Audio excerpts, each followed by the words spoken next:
আসসালামু আলাইকুম ফ্রেন্ড, আমি মিলন। আজও আপনাদের সামনে নিয়ে আসলাম নতুন একটা বিষয়, যে ইহুদিরা কিভাবে এত ধনী হলো। আমি বলছি না যে ইহুদিদের এটা নিয়েই মেনটেন করতে হবে, তবে এরকমই কোনো যদি একটা সার্কেল প্রসেস আমরা মেনটেন করে চলি, সেটা যে কোনোভাবেই হোক, তাহলে আমরা নিজেদেরকে প্রতিষ্ঠিত করতে পারবো বা দাঁড়াতে পারবো। আজকে আমরা কথা বলবো জিউস সার্কেল ইকোনমি নিয়ে। ইহুদিরা কেন এত ধনী? আপনি যদি রাশিয়ায় দেখেন, সবচেয়ে ধনী ব্যক্তি কারা দেখবেন, তার ভিতরে অন্তত 30 জন থাকবে যে তারা ইহুদি। একইভাবে আপনি যদি আমেরিকায় দেখেন, সবচেয়ে ধনী ব্যক্তি কারা, তার ভিতরে দেখবেন ধনী ব্যক্তিদের ভিতরে অন্তত 40 থেকে 50 জন পাবেন ইহুদিরা। আপনি যদি গরিবের লিস্ট তৈরি করেন, তবে কোথাও একজনকেও পাবেন না যেখানে ইহুদিরা আছে। না আমেরিকার, না ভারত, না কানাডা, না রাশিয়ায়, কোথাও আপনি পাবেন না। তার কারণ ইহুদিরা 100 জনের ভিতরে 98 জন বা তার বেশি গ্রাজুয়েট।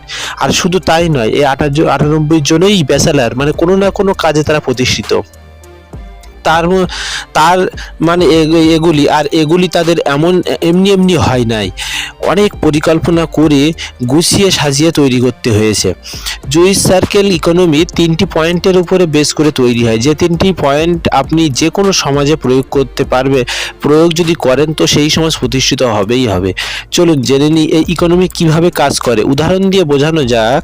ধরুন একজন ইহুদি বাড়ি তৈরি করতে চায়, তখন তিনি যোগাযোগ করবে ওইখানে রিয়েল এস্টেটের ব্যবসা যে করে। সর্বপ্রথম সে কানেক্ট হলো আর একজন ইহুদির সাথে, যে রিয়েল এস্টেটের ব্যবসা তৈরি করে। তারপর দরকার তার টাকা, তখন সে যোগাযোগ করবে সেই ইহুদির সাথে যে ব্যাংক অ্যাকাউন্টের সাথে যুক্ত আছে, বা অ্যাকাউন্ট লোন দেয় এরকম কোনো ব্যক্তির সাথে যুক্ত আছে, বা কোনো রকম একটা টাকার ব্যবস্থা করতে পারবে, সে এরকম কোনো একজন ব্যক্তির সাথে যুক্ত থাকবে। কারণ একটা বাড়ি তৈরি করতে অনেক টাকা লাগে, সেই জন্য এটা গেল দ্বিতীয় ধাপ। আর তৃতীয় ধাপে যে অন্য একজন যে ইহুদির সাথে যোগাযোগ করবে, যে থাকবে ইঞ্জিনিয়ার বা বাড়ি তৈরি করতে পারবে বা মিস্ত্রি, এরকম কোনো একটা সার্কেলের সাথে। সে সর্বপ্রথম এই 3 শ্রেণীকে সে হায়ার করবে, যে 3 শ্রেণী থাকবে ইহুদি কমিউনিটি থেকে, তার বাইরে থেকে নয়। এবার দেখুন, এই যে 3 ক্যাটাগরি, প্রত্যেকেই তো লয়ার, ক্যাশিয়ার বা ম্যানেজার, প্রত্যেকেরই তো কারণ না কিছু দরকার, যেগুলি তারা ইহুদি কমিউনিটি থেকেই হায়ার করবে। ইহুদি কমিউনিটির বাইরে তারা যাবে না। এই চারটি ধাপ অর্থাৎ কোর বিজনেস, মানে রিয়েল এস্টেটের business, finance, direct service, indirect service, এই যে চারটে প্রসেস তারা দান করবে, যেটা আমরা মুসলিমরা বলে থাকি সাদকা, যেটা এই হিব্রু ভাষায় বলে থাকে যে জাদাকা, যেটা ইহুদিরা খুব গুরুত্বের সহকারে করে থাকে। ধরেন একজন গরিব লোক একটা কোম্পানিতে কাজ করে, তবে সে মেহনত করেই কাজ করে। কারণ সে জানে যে ইহুদি মালিক, যে এই যে বস আছে, সেই ইহুদি বস যদি অনেক টাকা লাভ করে, তবে সেই টাকারও অনেক টাকা সে দান করবে, আর তার একটা অংশ সে পাবে। আর ধরুন সেই কোম্পানির বস যদি একটি স্কুলে দান করে, ওই স্কুলে কিন্তু তার কর্মচারীর ছেলেও পড়ে, তার ছেলেও পড়ে। যদি স্কুলে দান করে, তবে স্কুল কর্তৃপক্ষ কি করবে, ওই দানের টাকায় সে একটা খেলনা কিনলো, সেই খেলনাটা বসের ছেলে যেমন খেলতে পারবে, তেমন ওই গরিবের ছেলেটাও খেলতে পারবে।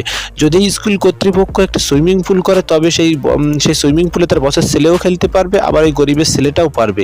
এই জন্য ওই গরিবটা মন থেকে হৃদয় দিয়েই সেই বসের উন্নতি কীভাবে হয় সেটাই চাইবে। আর যদি এই কমিউনিটি তার সার্কেল মেনটেন করে, তখন দেখা যায় তার কোর অর্থাৎ রিয়েল এস্টেটের যা ধর্মের ফাইন্যান্স, তার ধর্মের সার্ভিস, তার ধর্মের ইনডাইরেক্ট, মানে ডাইরেক্ট আর ইনডাইরেক্ট, তার ধর্মেরই কাজে লাগবে।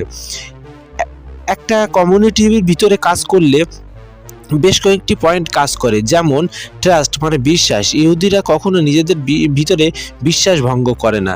সেম থিংস, মানে একই মতাদর্শ আছে সবার ভিতরে। উদাহরণস্বরূপ, একটা টেবিলে যদি 6 জনকে বসি, একজন হিন্দু, অন্য একজন মুসলিম, অন্য একজন খ্রিস্টান, জৈন, সবাই যদি থাকে, তাহলে প্রত্যেকেই ভাববে যে আমি আমার ধর্মটাকে কিভাবে বেস্ট করব।